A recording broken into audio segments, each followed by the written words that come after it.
நான் பலதரப்பட்ட கூட்டத்தில் பேசி சமீப காலத்தில் பேசியிருக்கிறேன். இந்த எல்கேஜி யூகேஜி படிக்கிற குழந்தைகள் முன்னாடி என்ன பேச சொல்லுவாங்க. எல்கேஜி யூகேஜி அந்த குழந்தைகள் அப்போ நான் எப்போ முடிக்கணுங்கிறது எனக்கு தெரியும். ஏன்னா அதுக்கு ஒரு அறிகுறி. அந்த குழந்தை என்ன பண்ணணும்னா மொதல் வரிசையில் இருக்கிறது அப்படி தரையை கீறும். ஏச்சுன்னா அது போதும் அப்படின்னு அதுக்கு முடிச்சுக்கோன்னு அர்த்தம். அதை பார்த்து தான் நான் முடிச்சுக்கிறது வழக்கம். கொஞ்சம் பெரிய ஹைஸ்கூல்னா யாராவது பசங்க 2-3 பேர் கொட்டாய் விடுவாங்க. அதை பார்த்து அதை முடிச்சுக்கிறது வழக்கம். கல்லூரின்னா விசில் அடிப்பாங்க யாராவது 1-2 பேர். இப்படி எனக்கு பலதரப்பட்ட எப்போ முடிக்கணுங்கிறதுக்கு அப்படிலாம் அறிகுறி உண்டு. எனக்கு ரொம்ப பிடிச்சது என்னன்னா இந்த முதியோர் இல்லங்கள் இருக்கு பாருங்க. முதியோர் இல்லம், பென்ஷனர் அசோசியேஷன்லாம் இருக்கு தமிழ்நாட்டில். எல்லாம் 60-70 வயசுக்கு மேற்பட்டவர்கள். அவங்க கூட்டத்தில் பேசுறது தான் எனக்கு ரொம்ப பிடிக்கும். ஏன்னா நான் பாட்டுக்கு பேசிக்கிட்டே இருப்பேன், அவங்களும் அசையாம கேட்டுக்கிட்டு இருப்பாங்க. அதுக்கு என்ன காரணம்னா காது கேட்காது.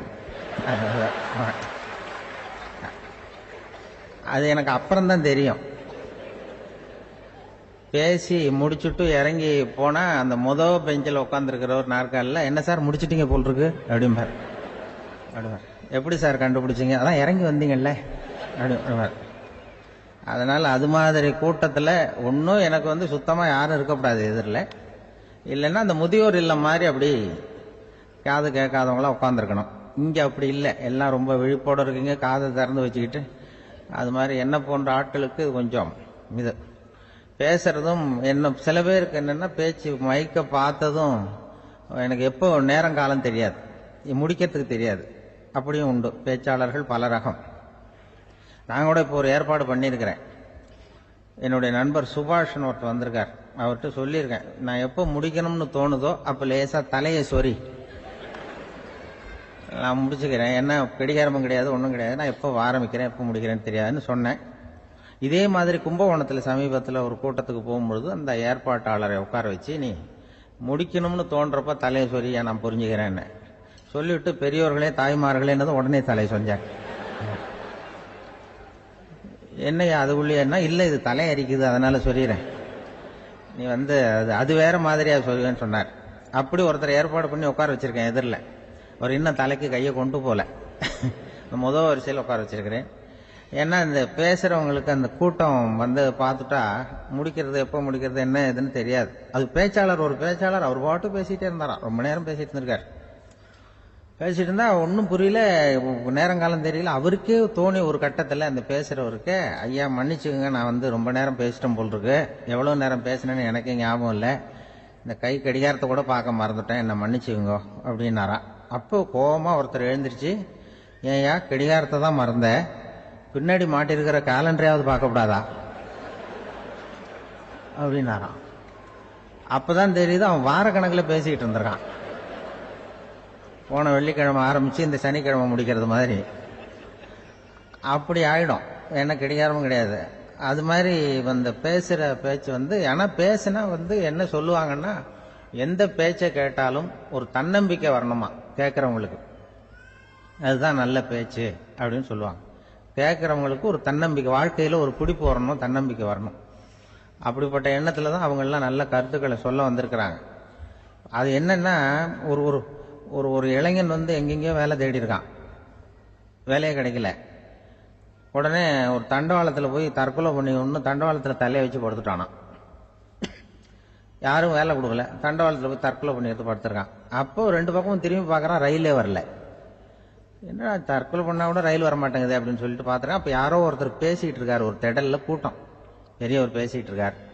நம்ம அந்த பெரியவர் போய் கொஞ்ச நேரம் அந்த கூட்டத்தையாவது கேட்டுட்டு வருவோம், ரயில் வர்ற பாட்டை காணும், அப்புறம் வந்து தலையை வச்சு படுத்துக்குவோம் அப்படி நேரம் அந்த கூட்டத்துக்கு போனால் ஒரு திடல்ல ஒரு பெரிய மனுஷன் பேசிகிட்டு இருக்கார். தன்னம்பிக்கை, வாழ்க்கையில் வந்து இளைஞர்கள் ரொம்ப தன்னம்பிக்கையோடு இருக்கணும் அப்படி இப்படின்னு பேசிகிட்டு இருக்கார். இவன் போய் உட்காந்து கேட்டான். இந்த இளைஞன் 1 மணி நேரம் கேட்டான். 2000 பேர் உட்காந்து கேட்டுக்கிட்டு இருந்தாங்க. உடனே கூட்டம் முடிஞ்சது, கூட்டம்லாம் கலைஞ்சு போச்சு. அந்த பெரியவர் பேசிக்கிட்டு இருந்தாரு, அவரை போய் இவன் சந்திச்சான். இளைஞன், ஐயா நான் வந்து தற்கொலை பண்ணிக்கணுங்கிற எண்ணத்தோடு வந்தேன், தண்டவாளத்தில் தலையை வச்சு படுத்தேன், ரயில் வரல, அந்த நேரம் உங்கள் பேச்சு குரல் தான் கேட்டுது, நான் வந்து உங்கள் பேச்சை கேட்டேன், 1 மணி நேரம் கேட்டேன், கேட்டு முடிச்சதுக்கு அப்புறம் என்னுடைய எண்ணத்தை நான் மாற்றிக்கிட்டேன், நான் இனிமேல் தற்கொலை பண்ணிக்க மாட்டேன் அப்படின்னா. அவர் பேச்சாளருக்கு ரொம்ப பெருமை. இதுதான் ஒரு பேச்சுக்கு அடையாளம், இப்படிதான் இருக்கணும். சரி, அந்த முடிவுக்கு எப்படி நீ வந்தேன்னு கேட்டார். இப்போ உங்க பேச்சை இந்த கூட்டத்தில் எவ்வளவு பேர் கேட்டுக்கிட்டு இருந்தாங்க சார் அப்படின்னு கேட்டான். ஒரு 2000 பேர் இருக்கும்பா அப்படின்னார் அவர். அப்போ அந்த இளைஞன் சொன்னானா, ஒரு 2000 பேரை ஒரே நேரத்தில் சாகடிக்கிற நீ உயிரோடு இருக்கிறப்போ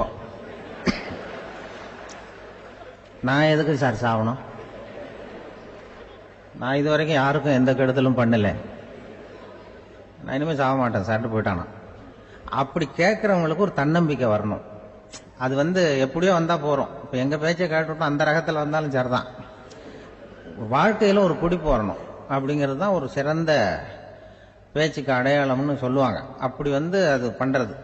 இதுல என்னன்னா, இந்த மனிதனுக்கு அந்த சிரிப்பு இருக்கு பாருங்க, அதை பத்தி சொல்லுவாங்க. நகைச்சுவை குடும்பத்துல நகைச்சுவை உணர்வு இருந்ததுன்னா குழப்பமே வராதுன்னு சொல்லுவாங்க. இந்த பேச்சாளர்கள் என்னன்னா, சில பேர் தெளிவா பேசி குழப்பறவங்க இருக்கிறாங்க, குழப்பமா பேசி தெளிவுபடுத்துறவங்க இருக்கிறாங்க. அப்படிப்பட்ட பேச்செல்லாம் உண்டு. குழப்பமா பேசி தெளிவுபடுத்துறது யாருன்னா சித்தர்கள். நம்ம பழைய சித்தர் பாட்டெல்லாம் பார்த்தீங்கன்னா படிக்கிறதுக்கு குழப்பமா இருக்கும், ஆனா அது கருத்து தெளிவா இருக்கும். அதுதான் குழப்பமா பேசி தெளிவுபடுத்துறவர்லாம் பழைய நம்ம சித்தர்கள். தெளிவா பேசி குழப்பறவங்க இருக்கிறாங்க சில பேச்சாளர்கள். ஒருத்தன் ஆடு மேய்ச்சிக்கிட்டு இருந்தானா, ஒரு ஆடு மேய்ச்சிக்கிட்டு இருந்திருக்கிறான் ஒரு திடல்ல. அந்த ஆடு மேய்க்கிற அந்த ஆள் ரொம்ப தெளிவா பேசணும்னு நினைக்கிறவன். அவர்கிட்ட போய் கேட்டிருக்கான், அந்த ஆள்கிட்ட போய் ஒருத்தன் கேட்டான், மந்தையில எத்தனை ஆடுப்பா இருக்கு? அப்ப அவன் சொன்னான், ஆடு மேய்க்கிறேன் சார், எதையும் தெளிவா கேட்கணும். நீ கருப்பாட்டை கேட்கறியா வெள்ளாட்டை கேட்கறியா அப்படின்ட்டு இருக்கான். கருப்பாடு அது ஒரு 50 இருக்கு அப்படின்னா, சரி வெள்ளாடு எத்தனை இருக்கு அப்படின்னா, அதுவும் 50 தான் இருக்கு அப்படின்னு இருக்கான். என்ன ரெண்டும் ஒரே ஆன்சர் தானே சொல்றான் அப்படின்னு சொல்லி, சரி இந்த ஆடெல்லாம் எவ்வளவு புல்லு சாப்பிடும் ஒரு நாளைக்கு? சார் மறுபடியும் தெளிவா கேளுங்க, கருப்பாடா வெள்ளாடா? கருப்பாடு அப்படின்னா 10 கிலோ சாப்பிடும். சரி வெள்ளாடு அதுவும் 10 கிலோ சாப்பிடும். ரெண்டுக்கும் அதே தான் சொல்றான். சரிப்பா இது எல்லாம் எவ்வளவு பால் கறக்கும் இந்த ஆடெல்லாம்? சார் திருப்பி திருப்பி சொல்ல, தெளிவா கேளுங்க, கருப்பாடா வெள்ளாடான்னா? கருப்பாடு தினம் 5 லிட்டர் கறக்கும், வெள்ளாடு அது 5 லிட்டர் தான் கறக்கும். அப்புறம் இப்படியே இவன் தெளிவா பேசி இவன் என்ன சொல்லிட்டு வரான்னு தெரியல. ரெண்டும் ஒரே ஆன்சர் தான், அப்புறம் எதுக்கு பிரிச்சு பேசுற? ரெண்டும் ஒண்ணுதாடா சொல்றேன்னு இருக்காரு. அப்படி இது ஆரம்பத்திலே கேட்டா சொல்லிட்டு போறேன். ஏன்னா ஏன் அப்படி தெளிவா பிரிச்சு கேட்கறேன்னா, அந்த கருப்பாடெல்லாம் எதிர்த்த வீட்டுக்காரனுக்கு சொந்தம்.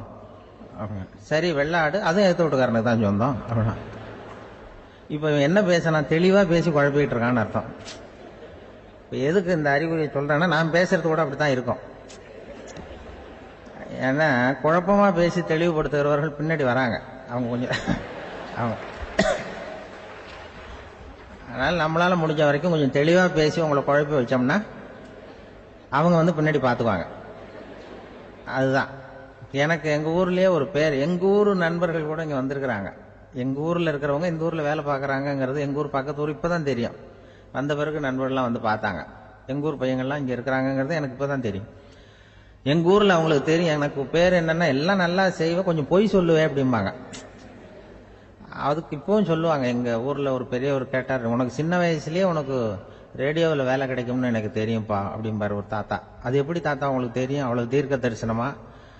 இல்ல நீ சின்ன வயசுல கூட ஒரு பொய்ய கூட நிஜ மாதிரி பேசுவேன், அதனால தான் உனக்கு அங்க வேலை கிடைச்சது அப்படின்னு சொல்லுவாங்க.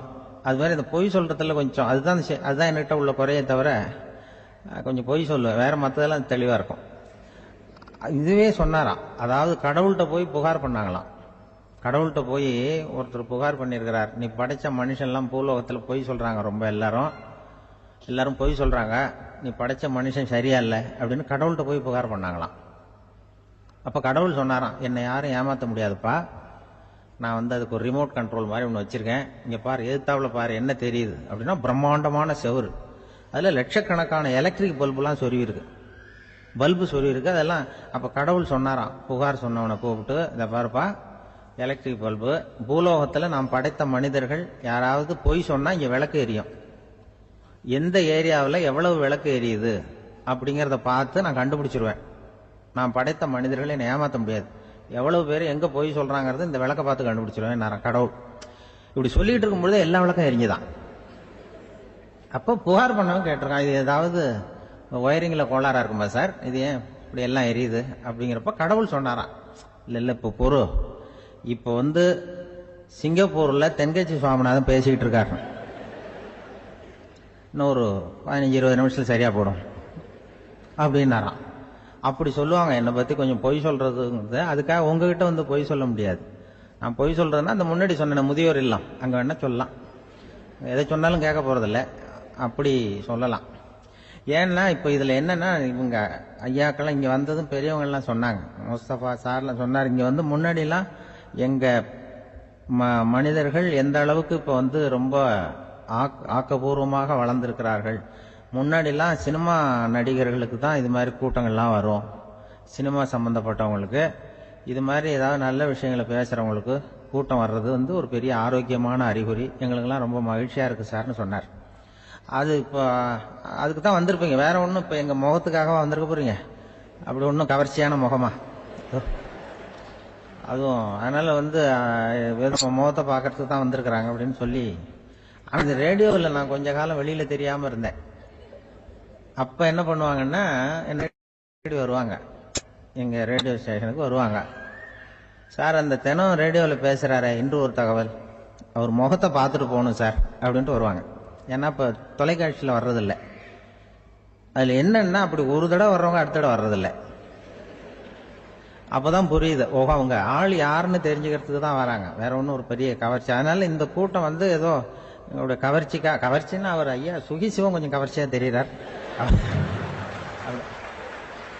அதனால அவருக்காக வந்த கூட்டமா வேணா இருக்கலாம், வேற எனக்கு அந்த நம்பிக்கை இல்லை. ஐயா சாலவன் பாப்பாவுக்கு சுத்தமா அந்த நம்பிக்கை இருக்காது. அதனால நாங்க ஏமாந்து போட மாட்டோம், ஏதோ எங்களை பார்க்க தான் வந்திருக்கிறாங்க எல்லாரும் அப்படின்னு. என்ன அவங்களுக்கு கருத்துன்னா, நல்ல குடும்பம், நல்ல மகிழ்ச்சியாக வாழ்வது எப்படி, நல்ல குடும்பத்தை எப்படி நடத்துறது, இது மாதிரி நல்ல கருத்துக்களை ஜனங்கள்கிட்ட பரிமாறிக்கணும்னு இந்தியாவிலையும் தமிழ்நாட்டிலையும் சில நிகழ்ச்சிகளை அவங்க நடத்திட்டு இருக்கிறாங்க. ஐயா அவர்கள் கிராமப்புறங்கள்ல நகர்ப்புறங்கள்லாம் ஜனங்களை கூப்பிட்டு நல்ல விஷயத்த சொல்லுது. குடும்பம்ங்கிறது இப்போ ரொம்ப கஷ்டம். இப்போ எப்படின்னா, ஒரு 600 வருஷத்துக்கு முன்னாடி மனுஷனுக்கு இருந்த நெருக்கடி இருக்கு பாருங்க, ஒரு 600 வருஷத்துக்கு முன்னாடி மனுஷனுக்கு எவ்வளவு நெருக்கடி இருந்ததோ அது போல 40 பங்கு இப்போ அதிகமாயிட்டு தான் கண்டுபிடிச்சு சொல்லியிருக்கிறாங்க. அவ்வளவு நெருக்கடிக்கு மத்தியில நாம வாழ்ந்துகிட்டு இருக்கிறோம். ஒரு 600 வருஷத்துக்கு முன்னாடி என் தலையில 1 கிலோ வச்சுக்கிட்டு நின்னேன்னு வைங்க, இப்ப 40 கிலோ வச்சுக்கிட்டு நிக்கிறேன்.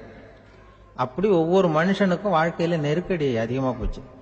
இந்த நெருக்கடியில முன்னாடிலாம் யாரோ ஒருத்தர் தான் தியானம் பண்ணுவாங்க. தியானம்னா ஒருத்தர் 2 பேர் காட்டுக்கு போய் தியானம் பண்ணிட்டு இருப்பாங்க 600 வருஷத்துக்கு முன்னாடி. இப்ப வீட்டுக்கு வீடு தியானம் நடக்குது. ஏன்னா அந்த அளவுக்கு வாழ்க்கையில ஒரு நிம்மதி வேணும் அப்படின்னு சொல்லி பண்ணிட்டாங்க.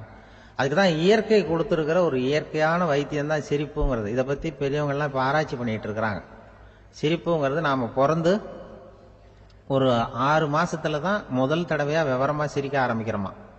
நாம பிறந்து 6 மாசத்துக்கு, அதாவது முதல் தடவை சிரிக்க ஆரம்பிக்கிறது ஒரு 6வது வாரம், 1.5 மாசத்துல தான் குழந்தை விவரமா சிரிக்க ஆரம்பிக்குது. அப்புறம் அப்படியே சிரிக்க ஆரம்பிக்கிறோமா. அதெல்லாம் இப்ப கணக்கு எடுத்திருக்கிறாங்க. ஒரு குழந்தை ஒரு நாளைக்கு 200 தடவை சிரிக்குதான் ஒரு குழந்தை. பெரியவங்க எல்லாம் 15 தடவை சிரிக்கிறாங்களாம். 200 தடவை சிரிச்சுக்கிட்டு இருந்த நாம அப்படியே குறைஞ்சு 15 ஆயிட்டு. அதனாலதான் இருதய நோயெல்லாம் வருது, ஹார்ட் அட்டாக் எல்லாம் வருதுன்னு கண்டுபிடிச்சிருக்கிறாங்க. 200 சிரிப்புக்கு அது இயல்புத்தன்மை, மனுஷனுடைய இயல்புத்தன்மை சிரிக்கிறது. அதுக்கு ஜோக்கே தேவைப்படாது. ஆனா இப்ப காலங்காலமா நாம என்ன போதிக்கப்பட்டு வந்திருக்கிறோம்னா, சிரிப்புங்கிறது ஒரு பாவமான செயல். ஒரு முதலாளிக்கு முன்னாடி தொழிலாளி சிரிச்சா மரியாதை குறைச்சல், ஒரு கணவனுக்கு முன்னாடி மனைவி சிரிச்சா மரியாதை குறைச்சல், அது மாதிரி ஒரு வாத்தியாருக்கு முன்னாடி பையன் சிரிச்சா மரியாதை குறைச்சல், ஒரு ஆபீசருக்கு முன்னாடி பியூனு சிரிச்சா மரியாதை குறைச்சல், இப்படின்னு சொல்லி சிரிப்புங்கிறது ஏதோ மரியாதை குறைவான செயல்னு காலங்காலமா நாம போதிக்கப்பட்டு வந்திருக்கிறோம். இப்ப மரபு ரீதியாவே அந்த சிரிப்பு நம்மகிட்ட சிறைப்பட்டு இருக்குதான், அடங்கி போச்சு. அந்த சிறைப்பட்டு இருக்கிற சிரிப்பை வெளியில கொண்டு வர்றதுக்கு தான் ஜோக்குன்னு ஒரு சாவியை போட வேண்டியிருக்கு. வேற இந்த ஜோக்குக்கும் சிரிப்புக்கும் சம்பந்தம் இல்லை. அதை ஏற்கனவே இருக்கிறத வெளில கொண்டு வரதுக்கு ஒரு சாவி மாதிரி உபயோகப்படுதுன்னு இப்ப அதை பத்தி ஆராய்ச்சி பண்றவங்க எல்லாம் சொல்றாங்க. ஏன்னா சிரிப்புக்கு ஜோக்கு தேவைப்படாது. ஒரு குழந்தை தொட்டில படுத்திருக்குன்னு வைங்களேன், குழந்தை தொட்டில இருக்கு, அது முகத்துக்கிட்ட போய் ஒரு கிளுகிழுப்பை ஆட்டுங்க சிரிக்கும். அந்த கிளுகிழுப்பை சத்தமே சிரிக்க வைக்கிறதுல அதுதான் மனுஷனுடைய இயல்புத்தன்மை. அது என்ன ஜோக்காது, சத்தம். ஒரு கிளுகிழுப்பை கொண்டு போய் குழந்தை முகத்துக்கிட்ட ஆட்டினா சிரிக்குதே, அதுதான் இயல்புத்தன்மை. அதே கிளுகிழுப்பை ஒரு தாத்தா மூஞ்சிக்கிட்ட ஆட்டுங்க, கோவம் வந்துடும், அடிக்க வருவார். என்னடா விளையாட்டு இது அப்படிமாரு. ஏன்னா அவர் சிரிச்சுக்கிட்டு இருந்தவர், அப்படி இருந்தவர் ஒரு காலத்தில். ஒரு கிளுகிழுப்பைக்கு சிரிச்சவர் ஒரு காலத்தில் இப்போ கோவப்படுறாருன்னா அந்த அளவுக்கு நம்ம மாறி போயிட்டே வந்துகிட்டு இருக்கிறோம். அதனால அந்த இயல்புத்தன்மை மாறாமல் இருக்கணுங்கிறது ரொம்ப முக்கியம். அதுக்காக எல்லாரையும் குழந்தையாக்க முடியாது. மனுஷன் எல்லாரும் இனிமேல் வயசுங்கிறது கூட ஆகிட்டே தான் இருக்கும். அதுக்காக குறைச்சிக்கிட்டே போக முடியாது. அதுக்கு யாராவது மருந்து கண்டுபிடிச்சாதான் உண்டு. ஆனால் ஒருத்தர் மருந்து கண்டுபிடிச்சாராம், சொல்லுவாங்க. ஒரு டாக்டர் ஒரு மாத்திரை கண்டுபிடிச்சாராம். ஒரு மாத்திரை சாப்பிட்டா ஒரு வயசு குறையும், ஒரு மாத்திரை சாப்பிட்டா ஒரு வயசு குறையும் அப்படின்னு ஒரு மாத்திரையை கண்டுபிடிச்சிருக்காரு. ஒரு பாட்டி அம்மா, 90 வயசு பாட்டி, அது போயிருக்கு. அதே டாக்டர்கிட்ட போய், ஐயா எனக்கு ஒரு பாட்டில் மாத்திரை கொடுங்க, இந்த வயசு குறையிற மாத்திரை அப்படின்றது. அவர் ஒரு பாட்டில் கொடுத்தார் மாத்திரை. பாருமா பாட்டியம்மா, ஒரு மாத்திரை சாப்பிட்டா ஒரு வயசு குறையும், எடுத்துட்டு போகணும்னு கொடுத்துருக்காரு டாக்டர். இந்த 90 வயசு பாட்டி எடுத்துட்டு வீட்டுக்கு வந்துட்டு மறுநாள் அதே டாக்டர் கிட்ட போயிருக்கு. 30 வயசு பொண்ணா போச்சான். 30 வயசு பொண்ணா மாறி அதே டாக்டர் கிட்ட போயிருக்கு. இடுப்புல ஒரு கை குழந்தை, அது சட்டை கிட்ட போடாம கட்டவரில் வாயில வச்சுட்டு உட்காந்துருக்கு. நேராக டாக்டர்கிட்ட போய், டாக்டர் நேற்று வந்தேன், ஏதோ ஒரு மாத்திரை சாப்பிட்டா ஒரு வயசு குறையும், நீங்கள் நான் ஏதோ ஒரு ஆர்வத்தில் ஒரு 30-40 மாத்திரை சாப்பிட்டேன், இப்படி ஆயிட்டேன் அப்படின்னு. இப்போ டாக்டர் சொல்லியிருக்காரு, இதுக்கு ஏமா வருத்தப்படுற, எல்லாரும் வயசு குறையணும்னு தான் நினைக்கிறாங்க, உனக்கு வயசு குறைஞ்சிட்டுது, நீ சந்தோஷப்படு, இதுக்கே மறுபடியும் என்னட்ட வந்திருக்கிற அப்படின்னாரான் டாக்டர். அப்போ அந்த அம்மா சொல்லிச்சான், என்னை பற்றி பரவாயில்ல டாக்டர், என் இடுப்பில் பாருங்க கை குழந்தை, இது சட்டை கிட்ட போடாமல் உட்காந்துருக்கு, கட்டவரில் வாயில வச்சுட்டு உட்காந்துருக்கு, இது ரொம்ப ஆர்வத்தில் ஒரு 70 மாத்திரையை சாப்பிட்டு விட்டுது, இது என் வீட்டுக்காரரு. இவர் இடுப்பு விட்டு கீழே இறங்க மாட்டேங்கிறார். நான் எதையாவது கொடுத்து இனிமேதான் வயசை கூட்டி இறக்கி விடுவேன் டாக்டர் அப்படின்னு தான். அவர் ஏதோ நமக்கு இதுக்கும் சம்பந்தம் இல்லைங்கிறது மாதிரி கட்டாரில் வச்சுட்டு அவர் பாட்டு உட்காந்துருக்காரு. ஏதோ நமக்கு இந்த உலகமே இல்லை, நமக்கு சம்பந்தம் இல்லைங்கிற மாதிரி உட்காந்துருக்காரு. இப்படியே நான் தூக்கிட்டு எங்க அலையிறது அப்படின்னு தான். அதனால வயசை குறைக்கிறது இயற்கைக்கு விரோதமா நாம பண்ண முடியாது. ஆனா இந்த இயல்பு தன்மை மாறாம வச்சுக்கலாம். குழந்தை மாதிரி மாற முடியாதே தவிர அந்த குழந்தை தன்மையோட வாழறதுக்கு கத்துக்கணும். அதுதான் வாழ்க்கையில இன்பமாக வாழறதுக்கு வழி. குழந்தை தனமா இருக்கக்கூடாது, குழந்தை தன்மையோட இருக்கணும்னு சொல்லுவாங்க. குழந்தை தன்மைங்கிறது வேற, குழந்தை தனம்ங்கிறது வேற. அப்படி ஒரு மாத்திரை கண்டுபிடிச்சிட்டா இப்ப யாராவது ஒருத்தவங்க இடுப்புல குழந்தைய தூக்கிட்டு போனா போய் கேட்கணும், ஏமா இது ஏன் வீட்டுக்காரரா உன் குழந்தையா அப்படின்னு கேட்டு அதுக்கப்புறம் அவருக்கு வணக்கம் சொல்லணும். இப்படிலாம் ஆயிடும் நிலைமை. இயற்கையை நம்ம மாற்ற முடியாது, அதுக்கு தகுந்தாப்புல தான் நாம பண்ணணும்.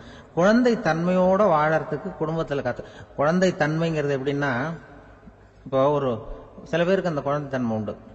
ஒரு வீட்டில் ஒரு புள்ள படுத்திருக்கு, அம்மா எழுப்புறாங்க, காலேஜுக்கு நேரமாச்சு எழுந்திருப்பா, காலேஜுக்கு நேரமாச்சு எழுந்திருப்பா அப்படின்னு. அந்த அம்மா அந்த புள்ள சொல்லியிருக்கு, ஐயோ எனக்கு காலேஜுக்கு போகிறதுக்கு பிடிக்கலம்மா, என்னை தொந்தரவு பண்ணாத, காலேஜுக்கு போகிறதுக்கு எனக்கு பிடிக்கல அப்படின்னு தான். அப்போ அந்த அம்மா சொல்லியிருக்கு, ஏன் உனக்கு காலேஜுக்கு போகிறதுக்கு பிடிக்கல, கல்லூரிக்கு போகிறதுக்கு, அதுக்கு 2 காரணம் சொல்லு அப்படின்னு இருக்க. அப்போ அந்த புள்ள சொல்லிச்சான், ஏன் பிடிக்கலன்னா, கல்லூரியில் இருக்கிற வாத்தியாருக்கும் என்ன பிடிக்க மாட்டேங்குது, ஆசிரியர்களுக்கும். 2வது காரணம், கல்லூரியில் படிக்கிற மாணவர்களுக்கும் என்ன பிடிக்கல, அதனால நான் காலேஜுக்கு போக மாட்டேன்ற குழந்தை புள்ள சொல்லியிருக்கு. அம்மா அப்படிலாம் நீ இதுக்காக போகாமல் இருக்கக்கூடாது, நீ போய் தான் ஆகணும் அப்படின்னு புடிவாதமா அந்த அம்மா பிள்ளைய எழுப்பினாங்களாம். சரி நான் எதுக்கு காலேஜ் போகணும்னு சொல்றேன், அதுக்கு நீ 2 காரணம் சொல்லு அப்படின்னு தான் அந்த புள்ள. அப்ப அந்த அம்மா சொன்னாங்களாம், நீ ஏன் காலேஜுக்கு போகணும்னா, முதல் காரணம் உனக்கு வயசு 52, 2வது காரணம் நீ தான் பிரின்சிபால் அப்படின்னு தான். என்ன இருந்தாலும் அவங்க அம்மாவுக்கு அது புள்ள தானே. அதுதான் குழந்தை தன்மைங்கிறது. 52 வயசுலயும் குழந்தை தன்மையோட இருக்காரு பாருங்க, அதுதான் அந்த குழந்தை தன்மையோடு வாழறது தான் வெற்றிக்கு வழின்னு சொல்லுவாங்க. கணவன் இன்னைக்கு நேற்று என்ன யோசிச்சுக்கிட்டு இருக்கிறப்போ உங்க ஊர் தொலைக்காட்சியிலேயே ஒரு நிகழ்ச்சி நடந்தது. அதாவது இந்த உறவுகளை பத்தி ஒரு பேட்டி எடுத்திருந்தாங்க. ஒரு அம்மா சொல்லுது, அதாவது கணவன் மனைவியா இருந்துட்டு அப்புறம் விவாகரத்து வாங்கிட்டு அதுக்கப்புறம் அந்த அம்மா பேசுறத நேற்று தொலைக்காட்சியில் போட்டாங்க. அது என்ன சொல்லுதுன்னா, நாங்க கணவனும் மனைவியா இருக்கிறப்போ எங்களுக்குள்ள சண்டை வந்துகிட்டு இருந்தது, இப்ப விவாகரத்து வாங்கிட்டு இப்ப நண்பர்களா இருக்கிறோம், இப்ப சண்டையே வர்றதில்லை எங்களுக்குள்ள. அப்படி பாருங்க, கணவன் மனைவியா இருந்தப்ப சண்டை வந்துதான், விவாகரத்து வாங்கினது மறுபடியும் நாங்க நல்லபடியா தான் இருக்கிறோம், ஒன்னும் எங்களுக்கு சண்டை வரல. அப்படி இருக்குது இப்ப காலம் போய்கிட்டு இருக்கு. நேற்று அப்படி ஒரு இது என் கூட வேலை பார்க்குறப்போ ஒரு அம்மா இருந்தாங்க. அவங்க எப்போதும் அவங்க வீட்டுக்காரர் படத்தையே வச்சிருப்பாங்க, கையில பத்திரமா வச்சுப்பாங்க. அவ்வளவு மரியாதை மதிப்புன்னு சொல்லி நாங்கள்லாம் அவங்கள பெருசா நினைப்போம். இது எதுக்குமா உங்க வீட்டுக்காரர் படத்தை பத்திரமா இல்லை கையிலேயே வச்சிருக்கீங்களே ஆஃபீஸுக்கெல்லாம் எடுத்துகிட்டு வந்து வச்சு அடிக்கடி எடுத்து பார்த்துக்குவாங்க. அவ்வளவு பிரியமா அவங்க வீட்டுக்காரர் இல்லை. ஆமாம், எனக்கு வந்து ஏதாவது பிரச்சனை வந்துடுதுன்னா உடனே எங்கள் வீட்டுக்காரர் படத்தை எடுத்து பார்ப்பேன். பரவாயில்ல, இப்படி ஒரு இதா? ஆமாம், இதை பார்த்துட்டு நினச்சிக்குவேன், இதை விட பிரச்சனை வேற என்ன இருந்துட போகுது உலகத்தில் அப்படின்னு நினச்சிக்குவேன். உடனே எனக்கு எல்லாம் போயிடும் அப்படின்ட்டு தான். அப்படி ஒரு அம்மா இருந்தாங்க, இப்போ இருக்காங்க, வேலை பார்த்துக்கிட்டு இருக்காங்க. அப்படிலாம் நீங்க இருக்கிற தாய்மார்கள், பெண்கள் யாராவது அப்படி கூட பண்ணலாம். யாரா எப்போதுமே உங்க வீட்டுக்காரர் படத்தை கையில் வச்சுக்கோங்க. அது ஒரு யோசனை, குடும்பம் குதூகலமா இருக்கிறதுக்கு அது ஒரு யோசனை. அதே மாதிரி இவங்களும் அவங்க படத்தை வச்சுக்கலாம், வச்சுக்கிட்டு பிரச்சனை வரும்போது பார்த்துக்கணும். இதை விட நமக்கு என்ன வந்துட போகுது பெருசா அப்படின்னு. அப்படிதான் இருக்கணும். குடும்பம் வந்து நல்லபடியா இருக்கணும்னா அதுக்கு சொல்லுவாங்க. கடவுளே வந்து ஒரு வீட்டு கணவன், வீட்டு தலைவர் கனவுல வந்தாராம். கடவுள் வந்து இது மாதிரி உன்னை விட்டுட்டு உங்க குடும்பத்தை உன்னையெல்லாம் விட்டுட்டு போக போறேன்னா, அதனால ஏதாவது வரம் வேணும்னா கேட்டு போய் வாங்கிக்கோ அப்படின்னு கடவுள் சொன்னாராம் இந்த குடும்ப தலைவர்கிட்ட. அவருக்கு என்ன கேட்கறதுன்னு புரியல. கடவுள் வந்து விட்டுட்டு போறேங்கிறாரு, ஏதாவது வரம் கேட்டுக்கோ அப்படின்னு. நம்ம என்ன பண்றது, என்ன கேட்கறதுன்னு ஒன்றும் புரியல, குழம்பிட்டு இருந்தான் அந்த ஆளு கனவுல. இப்போ கடவுள் சொன்னாரா, சரி நீ ரொம்ப குழப்பமா இருக்க, நாளைக்கு மறுபடியும் உன் கனவுல வரேன், அதுக்குள்ள நீ முடிவு பண்ணி வை, உனக்கு என்ன வரம் வேணுமோ கேட்டு வாங்கிக்கோ, உனக்கு வரம் கொடுத்துட்டு நான் போயிடுறேன், உன்னை விட்டுட்டு போறதா நான் முடிவு பண்ணிட்டேன் அப்படின்னு இருக்காரு கடவுள். சரி ஒரு நாள் அவகாசம் கொடுங்க, நாளைக்கு நான் அதுக்குள்ள முடிவு பண்ணி வைக்கிறேன்ட்டு அவர் வந்தார். மறுநாள் முழிச்சுக்கிட்டார். முழிச்சுக்கிட்டு மனைவி மகன் மக்கள் எல்லாரையும் கூப்பிட்டார், குடும்பத்தில் எல்லாரையும். இப்படி வாங்க, இது மாதிரி நேற்று கனவுல வந்தார் கடவுள், நம்மளை விட்டுட்டு போக போறாராம், என்ன வரம் வேணும்னு கேட்டு வாங்கிங்கோ அப்படின்னு இப்ப சொல்லிட்டார். என்ன கேட்கறதுன்னா அப்படின்னு அந்த கணவன் கேட்கறான். இந்த மனைவி சொல்றாங்க, என் உடம்பு பூரா நகையா இருக்கணும் அப்படின்னு கேள் அப்படின்னு இருக்கு. அதுக்குள்ள அந்த ஒரு பொண்ணு ஓடி வந்து, அப்படிலாம் கேட்காதப்பா கடவுள்கிட்ட, இப்ப இருக்கிற சொத்து எவ்வளவு இருக்கோ அது போல இன்னொரு பங்கு வேணும்னு கேள் அப்படின்னு. அந்த பையன் வந்து அவன் வேற சொன்னான், அவன் அது நமக்கு வந்து இது போல ஒரு 10 பங்காவது வேணும், 2 பங்களா கார் வேணும் அப்படின்னு அவன் ஒரு லிஸ்ட்டை கொடுத்தான். இவர் என்ன கேட்கறதுன்னு முடிவு பண்றதுக்குள்ள அங்க வேலை செய்யற அம்மா, ஒரு வயசான அம்மா வந்திருக்கு, வேலை செய்யற அம்மா. அது வந்து சொல்லிச்சான் இவர்கிட்ட, தப்பாரு கடவுள்கிட்ட அப்படிலாம் கேட்காதப்பா, நாளைக்கு வரும்பொழுது என்ன வரம் வேணும்னா எங்க குடும்பத்துல எல்லாரும் அன்பா இருக்கணும் பாசமா இருக்கணும்னு கேட்டு வாங்கிக்கோ வரத்தை.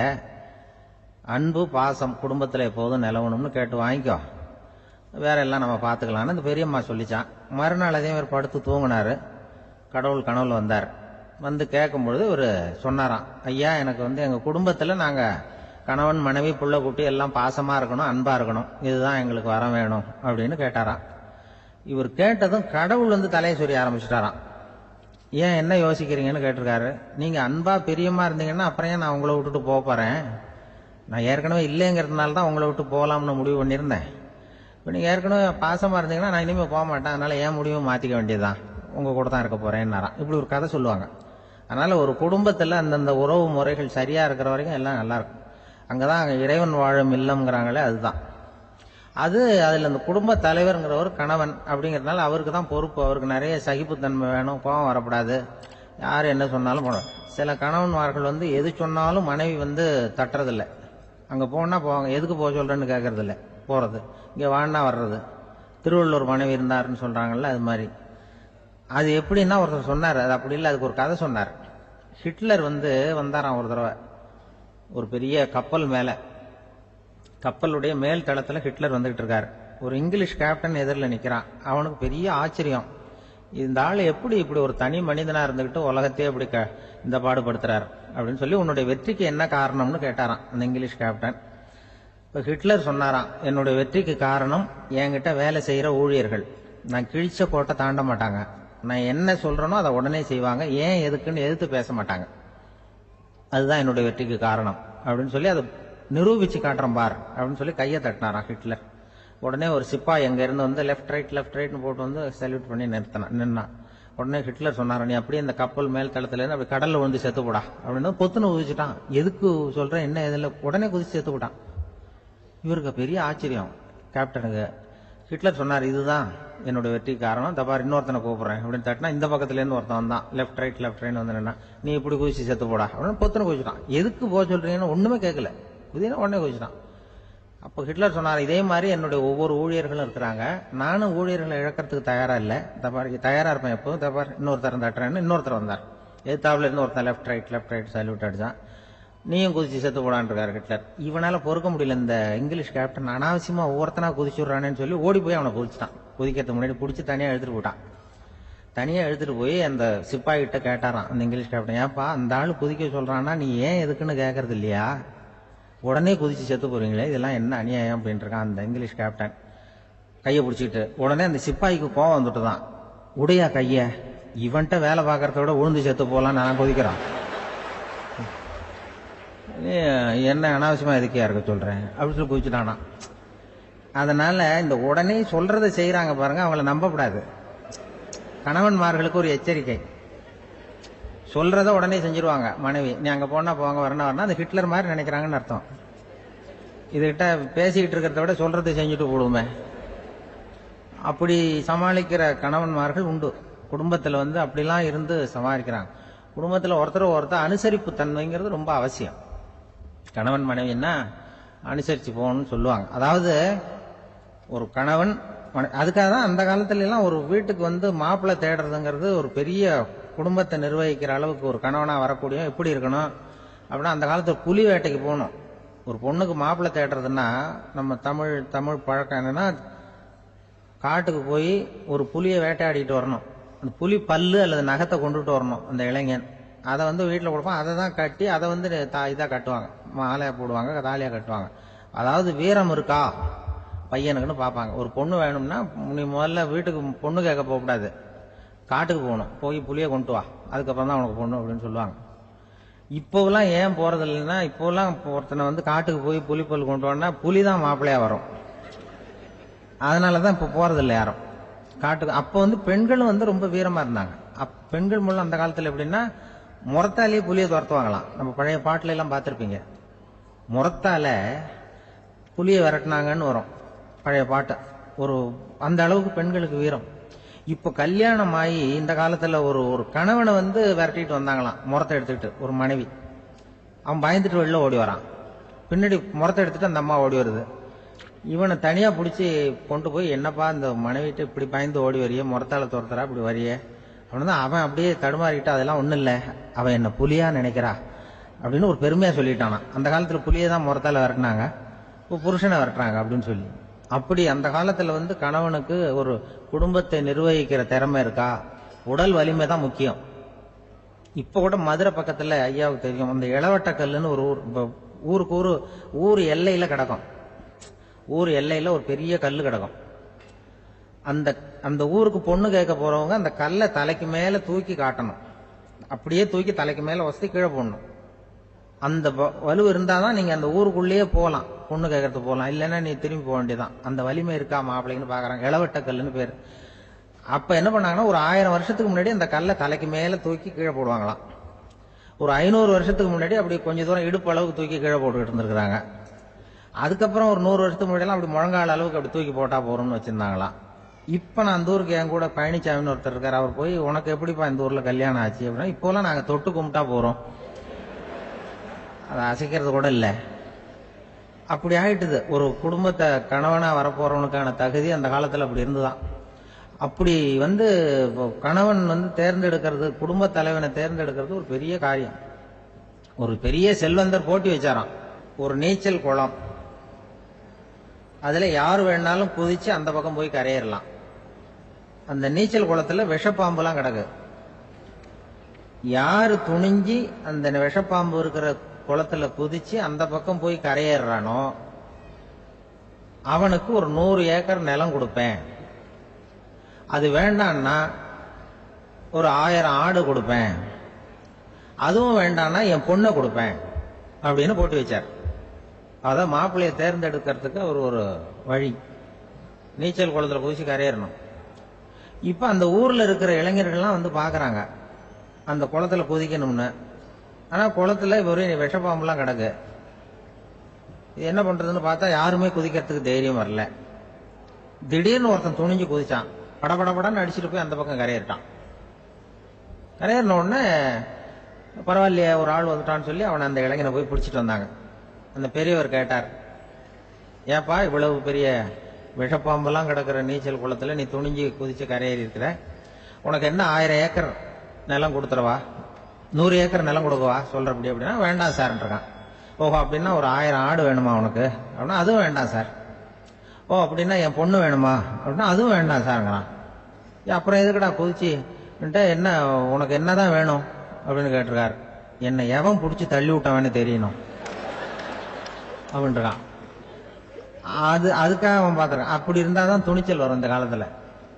எதுக்கு இவ்வளவு சங்கடம்லாம் வச்சாங்கன்னா, ஒரு குடும்பத்துக்கு தலைவரா வர வேண்டிய ஒரு ஆள், கணவனா இருக்க வேண்டியவனுக்கு துணிச்சல் இருக்கா, தைரியம் இருக்கா அப்படிங்கறது பாக்குறதுக்காக இப்படிப்பட்ட தேர்வு முறைகள்லாம் வச்சிருந்தாங்க அந்த காலத்துல எல்லாம். இப்போலாம் கல்யாணம் பண்றது ஆளுக்கு நேர்ல பார்க்காமலே கூட கல்யாணம் நடக்குது இன்டர்நெட்ல. இப்ப சர்டிபிகேட் கேட்கறாங்க, நோய் நொடி இல்லாம இருக்காரா பாரு. காட்டுக்கெல்லாம் போக வேண்டாம், நேரம் ஆஸ்பத்திரிக்கு போய் ஒரு சர்டிபிகேட் வாங்கிட்டு வா, உனக்கு ஒன்றும் வியாதி இல்லைன்னு ப்ரூவ் பண்ணு, அதுக்கப்புறம் பார்த்துக்கலாம், மற்றதை பேசுவோம் அப்படின்னு சொல்லி அப்படி இருக்குது நிலைமை. அதனால குடும்பத்தில் அந்த கணவனா இருக்கிற வேண்டியவனுக்கு பொறுப்பு அதிகம். ஏன்னா எல்லாத்தையும் அனுசரித்து போக வேண்டியதா வந்தான். அப்படிதான் இருக்குது. அந்த கணவன் மனைவிக்குள்ள விட்டு கொடுக்கறது அதெல்லாம் பத்தி நிறைய எல்லாரும் ஏற்கனவே நம்ம புலவர்கள்லாம் பாடியிருக்காங்க. எல்லாரும் சொல்லுவாங்க, ஒரு கணவன் ஒரு குழந்தை பிறந்துதான் ஒரு வீட்டில், அந்த குழந்தைக்கு என்ன பேர் வைக்கிறதுங்கிறது ஒரு தகராறு. இந்த குழந்தைக்கு என்ன பேர் வைக்கிறதுங்கிறதுல தகராறு வந்துடுது. யாரு? கணவனுக்கும் மனைவிக்கும். அவன் என்ன சொல்றான், எங்க அப்பா பேரை தான் வைக்கணுங்கிறான் அவன். இந்த அம்மா என்ன சொல்லுது, இல்ல எங்க அப்பா பேரை தான் வைக்கணும் அப்படிங்குது. காலையில இருந்து சண்டை, தகராறு. எதிர்த்த வீட்டுக்காரன் பார்த்தான், இது என்ன காலையில இருந்து எதிர்த்த வீட்டுல தகராறு நடக்குது, என்னன்னு போய் கேட்டிருக்கான். என்னம்மா உங்களுக்கு உள்ள தகராறு, காலையில இருந்து பார்த்தேன் அப்படின்னா, ஒன்னும் இல்லம்மா, எங்க குழந்தைக்கு பேர் வைக்கிறதுல எங்களுக்கு உள்ள ஒத்து போக முடியல, நான் எங்க அப்பா பேரை வைக்கணுங்கிறேன், அந்த அம்மா அவங்க அப்பா பேரை வைக்கணுங்குது, அதுதான் எங்களால குடும்பத்துல ஒரு நிம்மதி இல்லாம இருக்கிறோம், தகராறு பண்ணிட்டு இருக்கோம் அப்படின்னு. ஆனா அப்ப எதிர்த்த வீட்டுக்காரன் சொல்லியிருக்கான், எதிர்த்த வீட்டுக்காரன்னு நான் எதுக்கு இருக்கிறேன், நான் பஞ்சாயத்து பண்ணி வைக்கிறேன், உங்களுக்குள்ள என்ன இது பேர் தானே வைக்கணும், ஏன்பா உங்க அப்பா பேர் என்ன அப்படின்னு அவனை கேட்டிருக்கான். எங்க அப்பா பேரு சீனிவாசன் அப்படின்றான். இந்த அம்மாவை உங்க அப்பா பேர் என்னம்மா, கிருஷ்ணன். இவன் யோசிச்சு பார்த்தான், குழந்தைக்கு சீனிவாச கோபாலகிருஷ்ணன் பேர் வைங்க போங்க அப்படின்ட்டு போயிட்டான். தீர்த்து வச்சுட்டு போயிட்டான். போனதுக்கு அப்புறம் இவங்க 2 பேரும் பேசிக்கிட்டாங்க. சரி, இந்த சீனிவாசன் சரி, கிருஷ்ணன் சரி, நடுவுல கோபாலம் யாரு அப்படின்னு சொல்லி அவனை போய் இழுத்துட்டு வந்தான். எழுத்து வீட்டுல போய், அது யாரா, அது இங்க வா, அது யாரா கோபால, அது எங்க அப்பா பேரு, நீ அதை மட்டும் எதுக்கு விட்டு வைக்கிற, அதையும் சேர்த்து வச்சுட்டு போடான்னு. அதாவது குடும்பத்துல ஒரு கணவனும் மனைவியும் ஒரு சின்ன விஷயத்துல கூட ஒத்து போகலன்னா இப்படிதான் ஏத்து விட்டுக்காரன் பஞ்சாயத்துக்கு வருவான், கோபாலன்னு குறுக்க வருவான் ஒருத்தன். அப்படி அந்த அனுசரிப்புங்கிறது குடும்பத்துல ரொம்ப அவசியம். கணவனும் மனைவி அது ஒண்ணுக்கு மேல இந்த கல்யாணம் பண்ணிக்கிறாங்க, அது ரொம்ப அவஸ்தை. ஒருவனுக்கு ஒருத்திங்கிறது நம்ம இதெல்லாம் சொல்றது. ஒன்றுக்கு மேற்பட்ட திருமணங்கள் சங்கடத்துல தான் கொண்டு விடும். நிறைய சொல்லுவாங்க. உலகத்திலேயே ஒரு பெரிய இது என்ன தெரியுங்களா, இயற்கை நிர்ணயம் பண்ணுது. இப்போ நம்ம சில பேருக்கு எனக்கு பொம்பளை புள்ள வேண்டாம் ஆம்பளை புள்ள வேண்டாம்னு சொல்லி இந்த ஸ்கேன் பண்ணி என்னென்னவோ பண்ணிட்டு இருக்கிறாங்கல்ல. ஆனா இயற்கை அந்த 50-50 ரேஷியோவை அது மெயின்டைன் பண்ணிட்டு இருக்கு. இந்த உலகத்துல ஒரு அதிசயமான உண்மை என்னன்னா, 116 ஆம்பளை புள்ள பிறந்தா 100 பொம்பளை புள்ள பிறகுதான். உலக அளவுல 116 ஆம்பளை புள்ள பிறந்தா 100 பொம்பளை புள்ள பிறகுது. இது எதுக்கு 16 அதிகமா பிறகுதுன்னா, அந்த வாலிப வயசு அடையறதுக்குள்ள 16 செத்து போகுது. 16 அங்கங்க ஓடுறது, கொஞ்சம் முரட்டத்தனமா போறதுனால செத்து போகுது. அந்த 50-50 இந்த ஒருத்தருக்கு ஒருத்தங்கிற ரேஷியோவை இயற்கை மெயின்டைன் பண்ணிட்டு இருக்கு. அது ஒரு பெரிய அதிசயம். அதை விட பெரிய அதிசயம் என்னன்னா, இந்த உலக யுத்தம் நடந்தது இல்ல, முதல் உலக யுத்தம், 2வது யுத்தம், அப்ப பாத்துருக்காங்க, கணக்கு எடுத்திருக்கிறாங்க. அந்த யுத்தம் முடிஞ்ச பிறகு 116 ஆம்பளை பிள்ளைக்கு பதிலாக 160 170 பிறக்க ஆரம்பிச்சுதான். 100 பெண் குழந்தைக்கு 170 180 ஆண் குழந்தை. இது எதுக்குன்னா, அந்த போர்ல செத்து போகுதுல ஆம்பளை பிள்ளைகள், அதை ஈடுகட்டுறதுக்காக அதிகமா பிறக்க ஆரம்பிச்சிருக்கு. அந்த அளவுக்கு இயற்கை ஒரு பெரிய ரேஷியோவை மெயின்டைன் பண்ணுது. அதாவது ஒருவனுக்கு ஒருத்திங்கிறத அது சொல்லிட்டு இருக்கு. புறாவெல்லாம் வளர்த்தீங்கன்னா, நான் கூட புறா வளர்த்துருக்கிறேன் ஊர்ல. புறா வளர்த்தீங்கன்னா ஒரு தடவைக்கு 2 முட்டை தான் விடும் ஒரு வீட்டுக்கு. அந்த 2 முட்டையும் குஞ்சு பறிச்சுன்னா அதுல ஒண்ணு ஆணா இருக்கும், ஒண்ணு பொண்ணா இருக்கும். அது எந்த முட்டை ஆண் எந்த முட்டை பெண்ணுங்கிறத இயற்கை நிர்ணயம் பண்ணுது. அதை நம்ம மாற்றவே முடியாது. 2யும் அந்த பெண்ணாவோ 2யும் ஆணாவோ மாற்ற முடியாது நம்ம. அதனால அந்த இயற்கையை புரிஞ்சுக்கிட்டு நாம நடந்துக்கணும். அதனாலதான் ஒரு கணவன் ஒரு மனைவி, அதான் ஒருத்தருக்கு ஒருத்தங்கிறது. ஒண்ணுக்கு மேல சங்கடம் தான். ஒரு பஸ்ல ரெண்டு பெண்கள் வந்துகிட்டு இருந்தாங்களாம். பஸ் பிரயாணம். 2 பெண்கள் பக்கத்து பக்கத்துல உட்காந்துருக்காங்க. அந்த கண்டக்டரை கூப்பிட்டுருக்க, இங்க வாயா அப்படின்னு அந்த ஒரு அம்மா கூப்பிட்டுருக்கு. என்னம்மா அப்படின்னு இருக்கார். வந்து இந்த ஜன்னலை திறந்து விட்டு போ அப்படின்னு. சரின்னு அதுக்கு பக்கத்தில் இருந்த ஜன்னலை திறந்து விட்டு அவர் போயிட்டார். பக்கத்தில் இருந்தாமா உடனே இங்கே வாயா மறுபடியும் வாயான்னு கூப்பிட்டுருக்கு. வந்து என்ன இந்த ஜன்னலை மூடிவிட்டு போ அப்படின்ட்டு மூடிவிட்டு போனார். மறுபடியும் அந்த முன்னாடி கூப்பிட்டது வாமா வாயா வாயான்னு மறுபடியும் கண்டக்டரை கூப்பிட்டு என்ன இந்த பார் இந்த ஜன்னலை வந்து நீ மூடி வச்சின்னா நான் மூச்சு திணறி செத்து போடுவேன். அப்புறம் உடனே பக்கத்தில் இருந்தம்மா தபாரியா அந்த அம்மா பேச்சை கேட்டுட்டு நீ திறந்து வச்சின்னா நான் குளிர் தாங்காம செத்து போடுவேன் அப்படின்னு அவர் தலையை பிச்சுக்கிறார் கண்டக்டர். என்னடா பெரிய ரொம்ப போச்சு, கொஞ்சம் தூரம் பிரயாணம் இதுல கூட அட்ஜஸ்ட் பண்ணி போகக்கூடாதா அப்படின்னு. அப்ப அந்த பஸ்ல பின்னாடி ஒருத்தன் கடைசி சீட்ல வெயில் தாங்காம சட்டையெல்லாம் கட்டி போட்டுட்டு ஒரு கிராமத்து ஆள் பீடி குடிச்சிட்டு வரான். அவர் கூப்பிட்டுருக்கான் அந்த ஆள் அந்த கண்டக்டர் இங்க வாயா அங்க என்ன தகராறு அப்படின்னு. அந்த எதிர்த்து வீட்டுக்காரன் வந்தானே முன்னாடி பஞ்சாயத்துக்கு அது மாதிரி கண்டக்டர் இங்க வாயா ஏன் நீ என்ன சொல்ல போற அப்படின்ட்டு வந்திருக்கான். சட்டையெல்லாம் கட்டி போட்டு பீடி குடிக்கிறோம் பீடி புகையை ஊதி விட்டு அங்க என்ன தகராறு அப்படின்னு கேட்டிருக்கான்.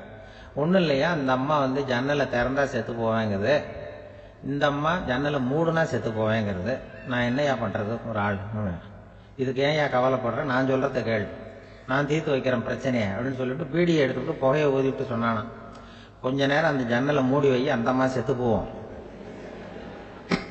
அப்புறம் திறந்து வை இந்த அம்மா செத்து போவோம், நாம நிம்மதியா போகலாம் அப்படின்னு சொல்லிட்டு பீடி குடிக்க ஆரம்பிச்சிட்டான். அவருக்கு கோவம் வந்துட்டது கண்டக்டருக்கு. நீ உனக்கு என்ன நீ பாட்டுக்கு சொல்லிட்டு கூடுவ, அந்த ரெண்டு அம்மாவும் செத்து போச்சுன்னா அவங்க வீட்டுக்காரனுக்கெல்லாம் யாரு பதில் சொல்றது அப்படின்னா கவலையே படாத ரெண்டு பேருக்கும் நான் தான் வீட்டுக்காரன். அதனாலதான் அந்த யோசனையை சொன்னேன் உங்ககிட்ட. அப்புறம் இதுதான் இந்த ஒண்ணுக்கு மேல போச்சுன்னா அது இயற்கைக்கு விரோதம், இப்படிலாம் ஆகும். அதனாலதான் அவன் அவ்வளவு ஒண்ணுமே வேண்டான்ட்டு கடைசி பெஞ்சதுல போய் சீட்ல உட்காந்துக்கிட்டான். அப்படி அது இயற்கையை புரிஞ்சுக்கிட்டு வாழணுங்கிறது முக்கியம். குடும்பத்துல வந்து கணவனுடைய பங்கு என்ன மனைவியினுடைய பங்கு குழந்தை குட்டிகள்லாம் சொல்லுவாங்க. அப்படி இருக்கணும். கணவன்கிறவனுக்கு நிறைய சகிப்புத்தன்மை தேவைப்படுது. மனித நேயம்ங்கிறத பத்தி சொல்லுவாங்க. மனித நேயம் ஏன்னா ஒரு கணவன் கணவனா இருக்கணும், மனைவி மனைவியா இருக்கணும். ஒரு மனுஷன் வந்து இன்னைக்கு வந்து மனிதன் மனிதனாக இல்லை, மனித நேயம் குறைஞ்சி போச்சு, இது குடும்ப உறவுகள்லாம் ரொம்ப மாறி போச்சுன்னு சொல்ல. இப்ப நாகரிகத்துல அப்படிதான் இருக்குது. ஒரு இதுல ஒருத்தன் என்ன பண்ணிருக்கான், ஒரு சின்ன பையனை கொண்டு வந்தானா. ஒரு சின்ன பையன் பக்கத்துல இருக்கான். ஒரு பெரியவர் கேட்டிருக்காரு யாருப்பா அந்த பையன் அப்படின்னு கேட்டிருக்காரு. இவன் சொன்னானா இந்த பையன் எனக்கு தூரத்து உறவு, எனக்கு தூரத்து உறவுன்னு இருக்கான். சரி தூரத்து உறவுன்னா எப்படி அப்படின்னு கேட்டிருக்கான். இந்த பையன் எங்க அப்பாவுக்கு 8வது புள்ள அப்படின்னு நானா. கூட பிறந்தவனே அவ்வளவு தூரமா போயிட்டான், 8வதா பிறந்தான். அப்படி இருக்கு குடும்ப உறவுகள்ங்கிறது. மனுஷனுக்கு வந்து வேல்யூ விஞ்ஞானம் எப்படி போட்டிருக்குன்னா, ஒரு மனித உடம்புல இருக்கிற கால்சியத்தை மட்டும் தனியா எடுத்தா ஒரு சின்ன ரூமுக்கு வெள்ளை அடிக்கலாமா. ஒரு மனுஷ உடம்புல இருக்கிற பாஸ்பரஸை மட்டும் தனியா எடுத்தா ஒரு 40 நெருப்பு வச்சு தயார் பண்ணலாம். ஒரு மனுஷ உடம்புல இருக்கிற இந்த கொழுப்பு சத்தை மட்டும் தனியா எடுத்தா ஒரு 7 சோப்பு கட்டி தயார் பண்ணலாம். அது மாதிரி ஒரு மனுஷ உடம்புல இருக்கிற இரும்பு சத்தை மட்டும் தனியா எடுத்தா ஒரு 2 அங்குல அணி 2 செய்யலாம். இவ்வளவுக்கு விலை போட்டா 42 ரூபா 50 காசு. இதுதான் மனுஷனுக்கு விஞ்ஞானம் போட்டிருக்கிற விலை. அது எப்போ அது ஒசரும்னா அவன் மனுஷனா இருக்கிற வரைக்கும் இருக்கிறப்ப. அதுவும் செத்து போனா அதுவும் கிடையாது, செத்து போனா அதுவும் குறைஞ்சிரும். மிருகங்களுக்கெல்லாம் அப்படி இல்லை, செத்ததுக்கு அப்புறம் விலை கூடும். அங்கெல்லாம் எல்லா ஊர்லயும் பாத்தீங்கன்னா உயிர் கோழி 50 ரூபா, உரிச்ச கோழி 60 ரூபான்னு போட்டிருக்கோம். செத்ததுக்கு அப்புறம் 10 ரூபா அதிகம். மனுஷன் வந்து நீ உயிர் மனுஷன் 42 ரூபா 50 காசு, செத்ததுக்கு அப்புறம் 52 ரூபான்னா நீயே வச்சுக்கிடாது எனக்கு எது கண்டு போடு. அவன் வந்து எப்போ அவனுக்கு வேல்யூ கூடும்னா மனிதன் மனிதனாக வாழும் பொழுதுதான் வேல்யூ கூடும். குடும்பத்துல வந்து அந்த அந்த பாசத்தோட வாழணும்னு கடவுள்கிட்ட கேட்டு சொன்னாங்களே அதுதான். இந்த சமூகம்ங்கிறதும் ஒரு பெரிய குடும்பம் தான். அதனாலதான் இந்த நாட்டுக்குள்ள பெருமையை எல்லாரும் ஒற்றுமையா இருந்தா எதையும் சாதிக்கலாம்ங்கிறது தான் இந்த நாட்டுக்குள்ள பெருமை அப்படி நிரூபிச்சோம். அதனால சமூகம்ங்கிறதும் ஒரு குடும்பம் மாதிரி இருக்கிறது தான் பெருசு. சில இதெல்லாம் இப்போ ஜாதி மத வேறுபாடெல்லாம் வந்து நம்முடைய முன்னேற்றத்தை வந்து தடுக்கும். விலங்குகள் வந்து நம்மளோட மேலானது. அதான் ஒரு ஊர்ல ஒரு சிவன் கோயில் இருந்துதான். சிவன் கோயில்ல அந்த புறாவெல்லாம் வளர்ந்துகிட்டு இருந்திருக்கு. இந்த மாடத்துல, சிவன் கோயில் மாடத்துல புறாவெல்லாம் குடியிருந்திருக்கு. உடனே அதுக்கு கும்பாபிஷேகம் பண்றதுக்காக ஊர்ல திட்டம் போட்டாங்க. சிவன் கோயிலுக்கு வெள்ளடிக்க ஆரம்பிச்சாங்க. வர்ணம் பூச ஆரம்பிச்சதும் அந்த அதுக்கு சாரம் கட்டுவாங்கல்ல, இந்த குச்சியெல்லாம் வச்சு சாரம் கட்டுவாங்க. உடனே இந்த புறாவெல்லாம் என்ன பண்ணிச்சான், இனிமேல் நம்ம இங்கே வெள்ளை அடிக்கிறாங்க, கும்பாபிஷேகம் வருது, நம்ம இங்கே குடியிருக்க முடியாது, எதிர்த்தாப்புல எங்கே போகலான்னு பார்த்துருக்கு. இந்த உயரம் கோபுரத்தில் இருந்த புறாவெல்லாம் எதிர்த்தாப்புல ஒரு மாதா கோயில் இருந்திருக்கு, சர்ச்சு. அங்கே சில மாடங்களில் புறாவெல்லாம் இருக்குது, சில மாடம் இருக்குது. உடனே நம்மளாம் அங்கே போடுவோம் கொஞ்சம் காலத்துக்குன்னு எல்லாம் புறப்பட்டு இந்த மாதா கோயிலுக்கு போயிடுது. அங்கே போனால் அங்கே இருக்கிற புறாவோட சேர்ந்து இதுவும் குடியிருந்துட்டு இருக்கு. கொஞ்ச நாள் என்னாச்சு, அங்கே கிறிஸ்மஸ் வந்துட்டுது. கிறிஸ்மஸ் வந்தது சரி, இங்கேயும் வெள்ளடிக்க ஆரம்பிக்கிறாங்க. நம்ம மறுபடியும் எங்கடா போகிறதுன்னு பார்த்தா அங்கே இருக்கிற புறாவோட சேர்ந்து இதுவும் சேர்ந்து நேராக ஒரு பள்ளிவாசல் இருந்தது. எதுக்கு அங்கே இருக்கிற மாடத்தில் போய் அங்கே குடியேறிட்டுது எல்லாம். அங்கே போனால் அங்கே ரமலான் மாதம் வந்து ரம்ஜானுக்காக அதையும் புதுப்பிக்க ஆரம்பித்தாங்க. இது என்ன பண்ணுறதுன்னு சொல்லி இந்த 3 செட்டு புறாவும் சேர்ந்து என்ன பண்ணிச்சு, எங்கே போகலான்னு பார்த்தா மறுபடியும் அதுக்குள்ளே இந்த சிவன் கோயிலில் கும்பாபிஷேகம் முடிஞ்சு போச்சான், முடிஞ்சிருக்கு, அங்கே போடுவோம் எல்லாருன்னு சொல்லி எல்லா புறாவும் அந்த சிவன் கோயிலுக்கு வந்துடுது. அங்கே போய் மாடத்தில் குடியிருந்துட்டுது.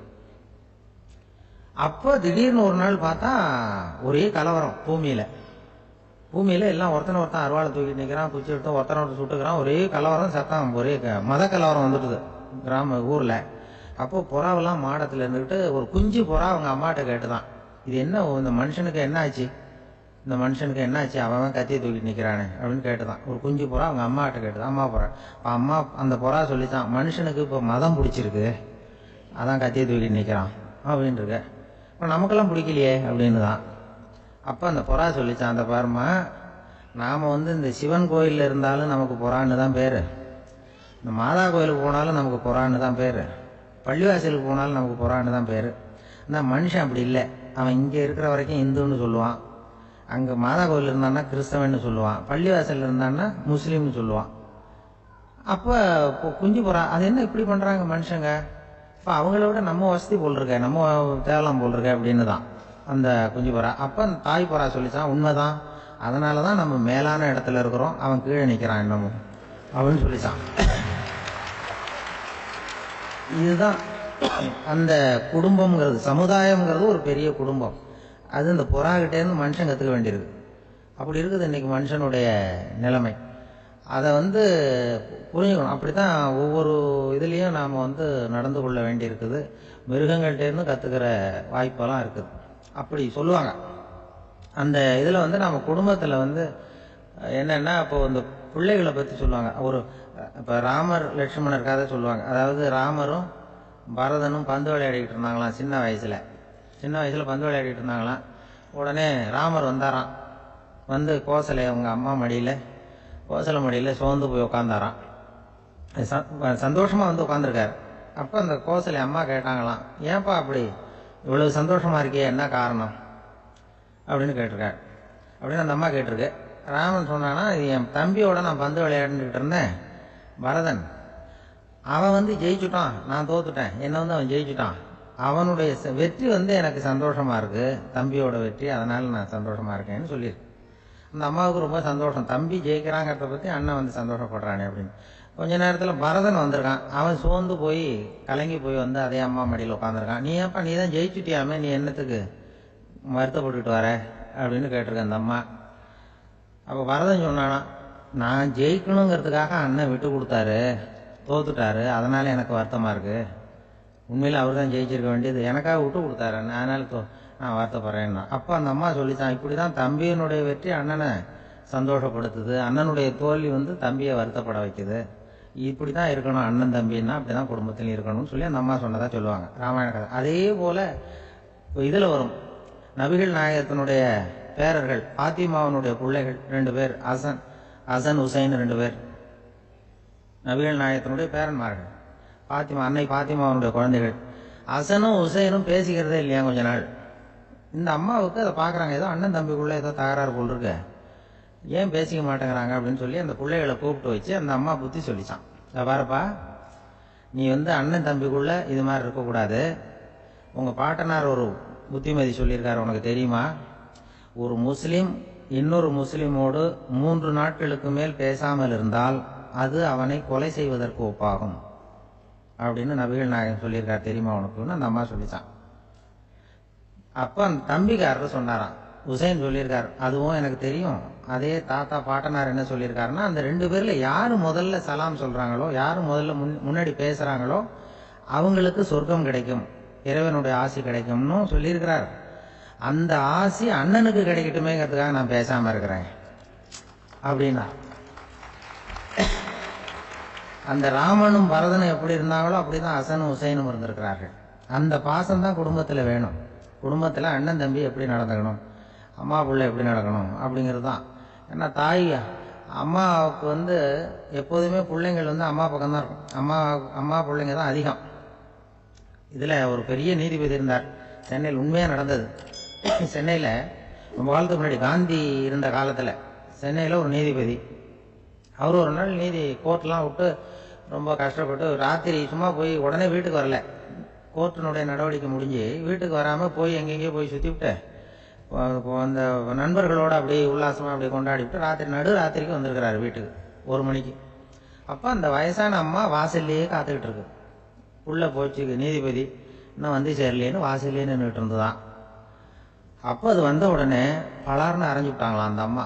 ஏன்டா அவ்வளோ தூரம் எங்கே போனேன், என்னதான் நீதிபதியாக இருந்தாலும் அவங்களுக்கு உள்ள தானே, பலார்னு அரைஞ்சு விட்டாங்க. உடனே அவர் கலங்கி போய் அழுதாராம். மறுநாள் கேட்டிருக்காங்க அந்த பக்கத்தில் இருந்தவங்க, ஏன் நீ பெரிய நீதிபதி, பெரிய பதவியில் இருக்க, அதனால உன்னை உங்கள் அம்மா அடிச்சிட்டாங்கன்னு அழுதியா அப்படின்னு கேட்டாங்களாம். அப்போ அவர் சொன்னாராம் நீதிபதி, இல்லை நான் இது மாதிரி எங்கள் அம்மா கிட்ட அடிக்கடி அடி வாங்குவேன். எப்போதும் அவங்க அடிக்கிற அடி பலமாக விழும். இப்போ அவங்க அடித்தது எனக்கு வலிக்கவே இல்லை. அந்த அளவுக்கு அவங்களுக்கு வயசாகிட்டதே, பலம் குறைஞ்சுட்டதேன்னு நினச்சி அழுதேன் அப்படின்னு. அதுதான் புள்ள அம்மா பேரில் உள்ள பாசங்கிறது.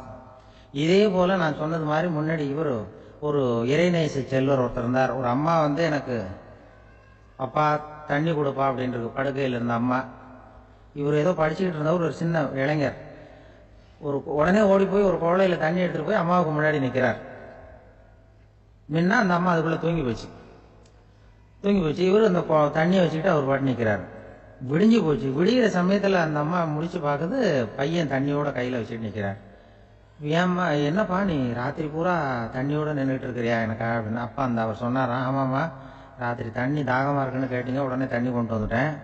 ஓடி வந்து பார்க்கும்பொழுது நீங்கள் தூங்கிக்கிட்டு இருந்தீங்க.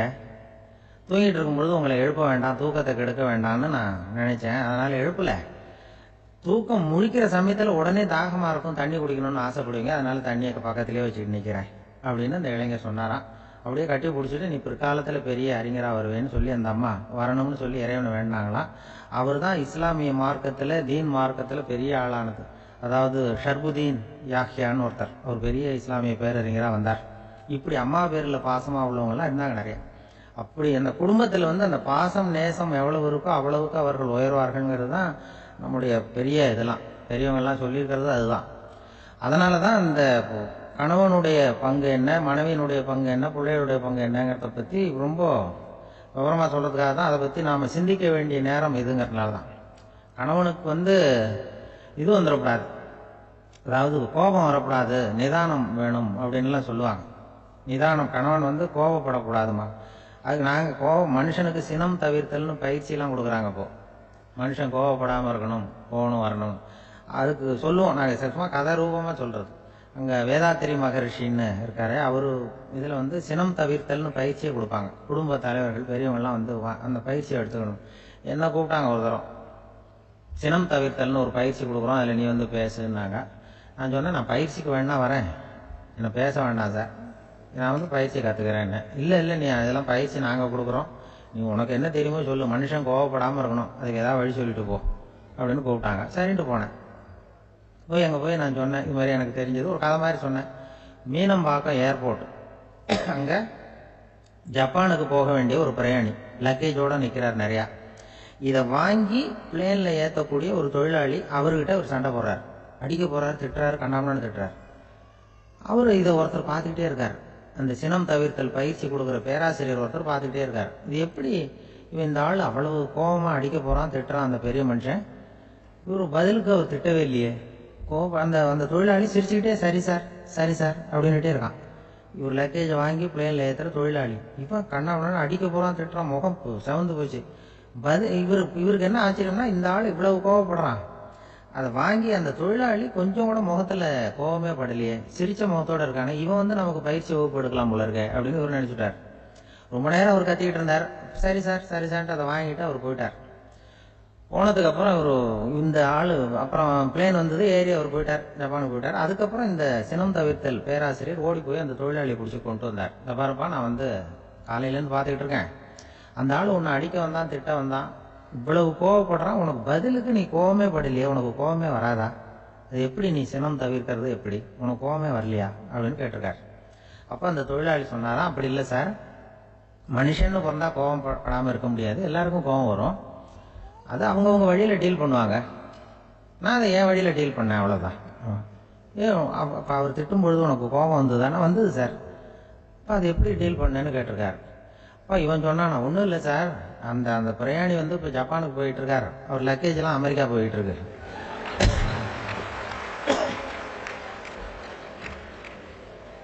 இதுக்கு நாம எதுக்கு சார் அனாவசியமாக அவன்கிட்ட போய் சண்டை போட்டுக்கிட்டேன்? மாற்றி ஏற்றி விட்டா அவன் போய் பார்த்துக்கிறான் எங்கேயாவது. அதுதான் நான் சினம் தவிர்க்கிற வழி அவன் சொன்னாரான். உடனே இதை தான் எனக்கு தெரிஞ்சது கோபம் வராமல் இருக்கிறதுன்னு அங்கே பேசினேன் அந்த கூட்டத்தில். அதுக்கப்புறம் இன்ன வரைக்கும் அவங்க கூப்பிடுறதே இல்லை என்ன.